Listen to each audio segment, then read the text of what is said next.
তারিখ হিসাব করছিল, কারণ এই সরকারের এখনো 1 মাস হয়নি। তারা 1টা মাস পার করুক, আমরা একটু দেখি তারা কি করেন। আমরা যে সমস্ত পরামর্শ দিয়েছি সবাই মিলে, বিভিন্ন দল মিলে, সেটা তারা কতটুকু বাস্তবায়ন করে, প্রত্যাশার আলোকে কতটুকু চলে। তবে এটা বুঝতে পারছেন যে 15.5 বছরে সবগুলো সাংবিধানিক প্রতিষ্ঠান ধ্বংস হয়ে গেছে এবং জায়গায় জায়গায় অনেক সমস্যা সৃষ্টি হয়ে আছে। এর সংস্কার লাগবেই। এই সংস্কার না করে যদি একটা ইলেকশন দেওয়া হয়, এটা অর্থবহ ইলেকশন হবে না। এই জন্য তাদেরকে যৌক্তিক সময়টা আমরা দিতে চাই, কিন্তু এটা আবার দীর্ঘ হোক সেটাও আমরা চাই না। এই জন্য আমরা শব্দটা ব্যবহার করছি যৌক্তিক। সেই সময়টা কত হতে পারে এটা ইনশাল্লাহ আমরা সামনে বলবো, আমরা সব দিক দেখেই এই কথাটা বলবো। এবার বলছেন যে অনেকে ধারণা করেন যে আমরা তো ইসলামী শাসনের পক্ষে কথা বলি, তো ইসলামী শাসন দেশে কায়েম হলে মানুষের অধিকার খর্ব হবে। আমি দৃঢ়তার সাথে বলছি যে ইসলামী শাসন কায়েম হলেই মানুষ এই দেশের বসবাস করে গর্ববোধ করবে ইনশাআল্লাহ, সকল শ্রেণী পেশা এবং ধর্মবর্ণ। আপনারা ইতিমধ্যে দেখেছেন যে এবারকার এত বড় একটা পরিবর্তন হয়ে গেল। এরকম পরিবর্তন যে সমস্ত জায়গায় হয়েছে, হাজার হাজার কোটি টাকার সম্পদ বিনষ্ট হয়ে গেছে, কিন্তু সেই তুলনায় যা হয়েছে এটার জন্য আমরা মনে করি যে এটা হওয়া উচিত হয়নি। আর যা হয়েছে তা অন্য দেশগুলোর তুলনায় কিছুই হয়নি। এর কারণ কি? এর কারণ সবাই সচেতন ছিল। এর কারণে আমাদের দলের কর্মীরা, মাদ্রাসার ছাত্ররা, বিরোধী দল বিএনপির লোকেরা, এইরকম আরো যারা দেশপ্রেমিক শক্তি আছে, সবাই হাতে লাঠি নিয়ে সব জায়গায় পাহারার জন্য দাঁড়িয়ে গিয়েছে। এই জন্য দুষ্কৃতিকারীরা দুষ্কর্ম সম্পাদন করতে পারে নাই। তারপরেও শান্তি বিঘ্নিত করার কিছু অপপ্রয়াস চালিয়েছিল। আলহামদুলিল্লাহ আপনাদের সবার জনগণের সম্মিলিত প্রচেষ্টায় সেটাও ভেসে গেছে।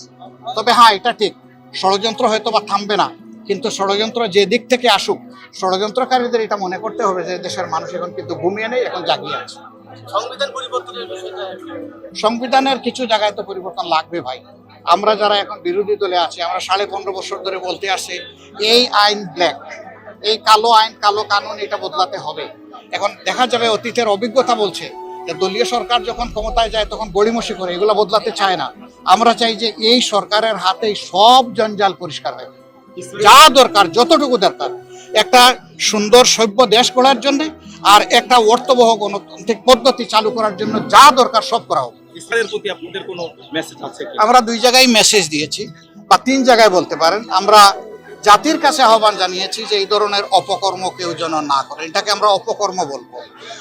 10 জন দোষীর সাথে একজন নির্দোষ মানুষকেও যদি ইচ্ছাকৃতভাবে হেরাস করার জন্য আসামি করা হয়, পুরাটাই দোষী আমরা বলেছি এই কাজ কেউ করবে না। আলহামদুলিল্লাহ আমাদের সংগঠনের মামলাগুলো আমরা বলে দিয়েছি যে আমরা সবচেয়ে বড় নির্যাতিত দল, কিন্তু এর মানে এই নয় যে যারে তারে আমরা মামলার আসামি বানাবো। যে সত্যিকারেই মামলার আসামি হওয়া উচিত সে আসামি হবে। আবার হাজার হাজার মামলা দায়ের করবো এটা আমাদের ইচ্ছা নেই।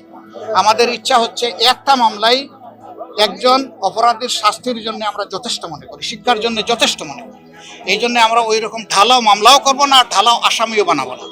অন্যান্য দলের যারা করছেন তাদের নেতারা এটা উদ্বেগ প্রকাশ করেছেন এবং বলেছেন যে থানা অথরিটি যেন এগুলা চেক করে মামলাগুলা নেয়। আমরা বলবো না, আপনারাই চেক করে মামলাগুলা দেন। থানা কেন চেক করবে? আপনি আপনার বিবেকের ফিল্টারে ওইটাকে চেক করে আউট করে দেন, যেটা সঠিক নয়। যেটা সঠিক সেইটাকে রাখেন, তাইলে ন্যায় বিচার পাওয়াটা আমরা আশা করতে পারি। আর যদি অপরাধী লোকের সাথে নিরপরাধ লোককেও আমরা জুড়ে দেই, তাহলে ন্যায় বিচারই তো বেঁচতে যাবে। ওই নিরপরাধ লোকটাই যখন বলবে যে আমি সৌদি আরবে ছিলাম, অথবা আমার বাবা কবরে আছে, তাকে আসামি বানানো হয়েছে, এরকম যখন ধরা পড়বে, গোটা মামলাই কিন্তু ফার্সিক্যাল মামলা হয়ে যাবে। আমরা ওইটা চাই না। সম্মানিত, আমি বাংলাদেশ আওয়ামী লীগ সরকার ক্ষমতা ছিল তখন আপনাদের জীবনে বাতিল করেছে, আপনাদের রাজনীতি বাতিল করেছিল। এখন তারা তাদের যেটা শোনা যাচ্ছে তাদের নেতৃত্ব সেটা পরিবর্তন করে তারা আবার রাজনীতি সংস্কৃতি আওয়ামী লীগ দেখছে। তাদের নেতৃত্ব পরিবর্তন করলে শুধু হবে না, তাদের চিন্তাধারার পরিবর্তন আসতে হবে, তাদের আচরণের পরিবর্তন আসতে হবে। তারা এদেশের মানুষ, রাজনীতি করার অধিকার সকলের আছে। আমাদের কেড়ে নেওয়া যেমন অন্যায় ছিল, আমরাও আরেকজনের কেড়ে নেওয়ার অধিকার, এটা আমরা এভাবে বলি না। তবে হ্যাঁ, বহু দেশে আছে গণহত্যা যারা সংগঠন করে এবং প্রমাণিত সত্য, চোখের সামনে চাক্ষুষ সত্য, তাদের বহু দলকে বহু দেশে একদম নিষিদ্ধ করে দেওয়া হয়েছে। সেটা সময়ের পরিক্রমায় দেখা যাবে, এটা আজকেই বললে হবে না। আর আমাদেরকে যেটা করা হয়েছিল সেটা স্রেফ কাজমূলক ছিল, এটা সবাই বুঝেছেন, আপনারাও বুঝেছেন, কেউ বুঝে নাই এমন নাই, যারা করেছেন তারাও বুঝেছেন। 14 দল বসে আমাদেরকে নিষিদ্ধ করবে, আপনি বলেন এটা কোথাও আছে আইনে?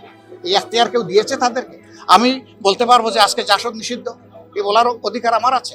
এটা একটা রাষ্ট্রীয় ব্যবস্থাপনার ভিতর দিয়ে যায় অথবা আইনি কাঠামোর ভিতর দিয়ে যায়। তারা কোনো কিছুরই পরোয়া করেন নাই। আসলে ওই সময় দরকার ছিল ছাত্রদের গণ আন্দোলনকে দমন করার জন্য অথবা অন্যদিকে এটার মোড় ঘুরিয়ে দেওয়ার জন্য। জামাতের ইসলামের উপর সর্বশেষ জুলুম করে যদি আমরা পার পেয়ে যাই, তো আল্লাহ ছাড় দেয় কিন্তু ছেড়ে দেবে।